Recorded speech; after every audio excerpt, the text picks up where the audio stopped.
எனக்கு பேசிக்காவே ஹிமாலயன்னாலே எனக்கு ரொம்ப grace. Royal என்ஃபீல்டில.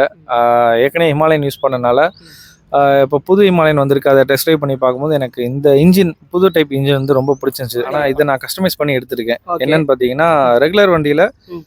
Forks with tube tyre வரும். ஓகே. இதில நான் வந்து ஃபோக்ஸ் வித் டியூப்லெஸ்ல நான் எடுத்திருக்கேன். ஓகே. இது வந்து வண்டியிலேருந்து ஒரு 11,000 அவங்க எக்ஸ்ட்ரா சார்ஜ் பண்ணி, ம். நமக்காண்டி ப்ரீ புக் பண்ணி ஒரு 20 to 30 டேஸில் இதை கொடுக்குறாங்க. இது வந்து ஸ்டார்டிங் வந்து 3,56,000 ஸ்டார்ட் ஆகுது. ம். இது இல்லாமல் நான் சொன்ன அந்த அடிஷ்னல் சொன்னேன்ல, ம்.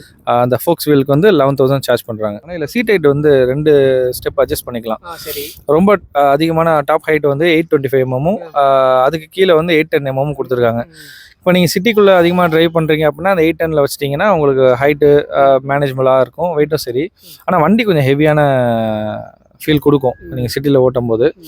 இதே ஹைவே க்ரூஸ் பண்ணுறீங்க அப்படின்னா 825ல வச்சிட்டிங்கன்னா இன்னும் ரிலாக்ஸ்டாக நம்ம நல்லா க்ரூஸ் பண்ணலாம். வண்டி ஆனால் ஹைவேல ஏற்றிட்டீங்க அப்படின்னா சுத்தமாக வெயிட் தெரியாது. டோட்டலாக சொல்ல போனால் இந்த ஜே சீரிஸ் பிளாட்ஃபார்மில் சுத்தமாக வைப்ரேஷனே இல்லை. இது ராயல் என்ஃபீல்டு தான் நான் ஓட்டுறேனான்றது எனக்கு ஒரு சந்தேகமாக இருக்குது. இப்போ இந்த வண்டியை ஓட்டும் போது எனக்கு ஒரு கேடிஎம் ஓட்டுற மாதிரி தான் ஒரு ஃபீல் இருக்குது.